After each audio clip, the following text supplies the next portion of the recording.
Ternyata buat dapetin kenyamanan itu nggak harus pakai yang serba baru, pakai yang lama asalkan cukup dan nyaman itu udah enak banget. Nah konsep kayak gini yang dihadirkan Asus melalui TUF Gaming A15FA 506NF. Laptop ini punya body dari tahun 2021 dan prosesor 2023, tapi setelah gua coba ini masih cukup buat ngegame. So ini dia reviewnya.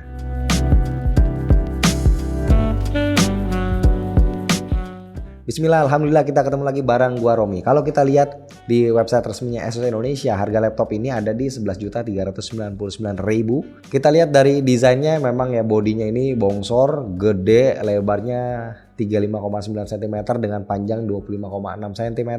Pas ditutup tebalnya ada di 2,28 cm di bagian yang paling tipisnya, dan beratnya ini 2,3 kg. Jadi ini adalah laptop dengan dimensi yang memang cukup besar. Nih di samping sebelah kiri ada port chargernya, satu RJ45 LAN port, satu port HDMI 2.1 TMDS, 2 USB Type A 3.2 Gen 1, satu USB Type C 3.2 Gen 2 yang udah support DisplayPort, ada satu jack combo 3,5 mm, di kanan ada satu USB Type A 3.2 Gen 1. Backdoornya dia punya dua pattern aksen dengan lambang TUF ada di tengah. Pas kita buka ya makin kelihatan ya, laptop ini memang keluaran 2021, touchpadnya ukurannya mini, keyboardnya juga dia udah full size, lengkap dengan numlock, bezel layarnya masih cukup tebal dengan bagian dagu yang tebal banget, dan ada gundukan di bagian webcamnya.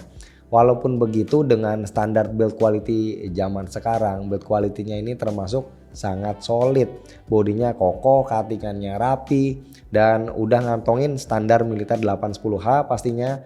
Jadi buat engselnya juga ini pas kita gerakin ini berasa sangat solid ya. Pas diangkat juga ini berat. Laptop ini menggunakan AMD Ryzen 7 7435HS sebagai jeroannya yang punya konfigurasi 8 core 16 thread dan punya clock speed yang bisa boost up to 4,5 GHz. GPU-nya Nvidia GeForce RTX 2050, clock speed 1,67 GHz, TGP-nya 60 watt yang bisa di boost sampai 70 watt dengan VRAM 4 GB aja ya, ini pakai GDDR6. RAM-nya 16 GB LPDDR5 4800 SODIMM yang bisa di-expand up to 64 GB. Storage-nya 512 GB, PCIe 4.0 NVMe M2 bisa di-upgrade karena masih ada satu lagi slot tambahan. Wi-Fi-nya Wi-Fi 6 dual band dengan Bluetooth versi 5.3. Laptop ini udah pre-install Windows 11 Home Edition, jadi bisa langsung dipakai buat gaming, buat kerja, buat editing video.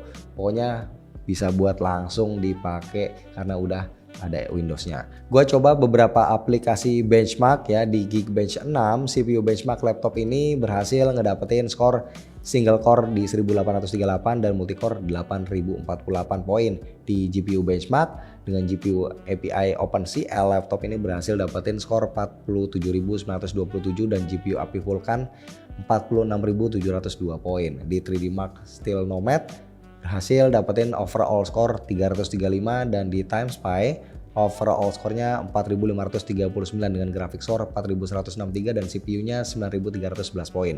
Lanjut di Cinebench R23, laptop ini berhasil dapetin skor 12729 untuk multicore dan single core-nya 1424 poin. Gue juga coba jalanin Black Myth Wukong benchmark, hasilnya dia bisa dapetin average 86 fps dengan settingan grafiknya low. Next, kita coba main game beneran di Dota 2. Di sini gua set semua grafiknya di high, dan selama main di awal-awal gua bisa dapetin sekitar 112 sampai 117 fps. Nah, masuk menit ke-15 frame rate-nya dia bakal turun ke 85 sampai 90 fps, sekali drop ke 70 fps. Ya dengan frame rate kayak gini masih terasa nyaman buat main Dota 2. Lanjut gue coba main game Valorant di settingan serba high juga ya. Dia bisa dapetin frame rate average 144 fps. Ini pun karena gue limit ya, memang di 144 fps aja karena nyamain sama frame rate monitornya. GPU loadnya itu masih bisa di bawah 50%, jadi sebenarnya laptop ini sanggup banget buat ngasih frame rate yang lebih tinggi untuk Valorant. Satu-satunya game AAA yang gua mainin di laptop ini adalah Black Myth Wukong. Bukan nggak mau mainin yang lain, tapi storage-nya itu ya, ini kan cuma 512 GB, ini aja udah tiris banget. Di Black Myth Wukong ini gua bisa pastikan kita nggak bisa aktifin ray tracing sama sekali ya. Tapi ya wajar karena kan GPU-nya bukan keluaran terbaru.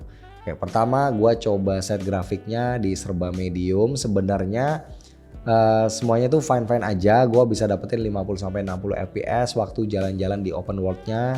Dia akan sedikit drop pas kita ketemu mini boss, tapi nggak pernah sih gue nemuin frame rate-nya yang drop banget sampai di bawah 40 fps.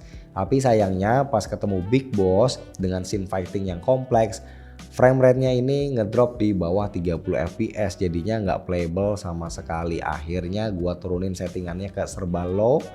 Di sini tuh kerasa nyaman ya. Di open world gue bisa dapetin frame rate 70-80an fps, dan waktu lawan big boss frame rate-nya itu bisa 45-60 fps, dimana ini masih terasa enak ya untuk kita mainin. Dari experience main gamenya tadi ya, cukup kerasa boost power si RTX 2050 ke TGP 70 watt ini cukup bisa ngasih impact ke experience main game yang jujur gue cukup impress, apalagi ini termasuk laptop gaming budget ya. Untuk cooling sistemnya laptop ini menggunakan self cleaning cooling 2.0 yang performanya sangat decent buat jaga suhu laptop ini pas kita pakai untuk main game. Lanjut, gua mau bahas layarnya. Asus TUF A15 ini dia punya layar 15,6 inci, panelnya IPS 1920x1080 pixel, 62,5% sRGB dan 47,3% Adobe RGB. Rasionya 16:9, refresh rate-nya 144 Hz dan udah dilapis coating anti glare. Soal ketajaman dan detailnya udah bagus banget, kontrasnya juga kerasa sangat baik. Sayangnya range warnanya kerasa sedikit kurang deep. Akurasi warnanya juga bisa dibilang ya cukup aja. Layar ini juga belum support playback HDR ya, tapi buat dipakai untuk nonton YouTube atau Netflix menurut gue ini masih enak sih, masih nyaman. Di laptop ini ada 2 speaker yang disupport sama aplikasi DTS Processing. Di sini kita dikasih ada 4 sound profile dan bisa custom equalizer. Buat speakernya sendiri ya buat volume mentoknya kerasa ngepas sih ya. Buat kualitas suaranya udah cukup decent, suaranya bulat, efek surroundnya lumayan. Buat dengerin lagu juga ya ini bisa dibilang so-so lah. Buat dipakai kerja pertama, nah touchpadnya untuk ukuran zaman now ini terbilang kecil. Overall dia responsif, akurat dan cukup gampang buat dipakai, cukup enak. Tombol kliknya juga masih terpisah, jadi kalau zaman sekarang kan itu nyatu, jadi agak-agak ribet. Cuman ya dia kecil aja ukurannya. Nah untuk keyboardnya ini komplit, ada 6 lock. Cuma experience ngetiknya ya bisa dibilang so-so aja. Kalau dibandingin sama laptop-laptop zaman sekarang, jarak antar touchnya ini kerasa sedikit terlalu pendek aja sih. Tapi buat feedback yang dikasih pas kita ngetik, kita tekan touchnya itu udah enak, udah bouncy dan rasa empuk. Overall masih nyaman lah ya buat dipakai ngetik script. Nah keyboardnya ini juga dia punya satu backlit single RGB yang bisa kita atur di Windows Dynamic Lighting, dan di sini kita bisa ngatur warna dan juga efeknya, pilihannya juga cukup lengkap ya. Untuk meeting online kita dikasih webcam 720p yang kualitasnya cukup aja, dan di aplikasi Armoury Crate kita dapat speaker dan juga microphone noise cancellation ya. Buat tipe noise cancellingnya dia udah cukup lengkap pilihannya. Nah buat edit-edit foto, laptop ini bisa handle multitasking 2 aplikasi sekaligus kayak Adobe Lightroom dan juga Adobe Photoshop dengan sangat baik. Buat edit video 4K di aplikasi Adobe Premiere Pro juga cukup lancar, paling buat color grading aja nih ya, karena layarnya belum bisa ngasih akurasi warna yang memadai.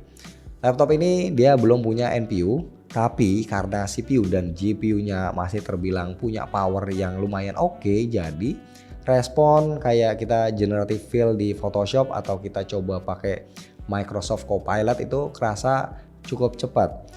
Dan untuk baterainya ini dia punya kapasitas 48 Wh, termasuk kecil ya. Gue pakai kerja baterainya berkurang sebanyak 45% dalam waktu 1 jam. Ya ini memang laptop gaming yang harus dicolok terus. Adaptor chargernya nggak begitu gede menurut gua, daya maksimalnya dia ada di 150 watt. So kesimpulannya ini adalah sebuah laptop gaming budget yang sungguh terjangkau, secara performa juga masih lumayan ya, bisa ngangkat game AAA, apalagi kalau game e-sport buat dipakai kerja dan ngedit juga masih sangat aman. Apalagi ini laptop dari Asus yang secara brand value kita tahu ya kalau produknya si Asus terutama laptop punya kualitas yang bagus dan yang juga tidak boleh dilewatkan adalah nih kita langsung dapat PC Game Pass selama 3 bulan di setiap pembelian laptop ini, langsung built in di dalamnya, tinggal diaktifin aja. Jadi kita bisa mainin lebih dari 100 game termasuk EA Games ya. Jadi ini enak banget buat yang nyari laptop gaming budget. Ya paling PR-nya dari laptop ini adalah SSD, karena kan dikasih cuma 512 GB yang mana udah kurang lah buat install game-game zaman sekarang. Jadi kita harus spend dana lagi untuk beli storage tambahan. Dan kalau teman-teman ada budget 11 jutaan dan lagi nyari laptop buat main game, gua cukup merekomendasikan Asus TUF Gaming A15 ini buat dipertimbangkan ya, karena tadi ya harganya terjangkau, performanya masih lumayan oke.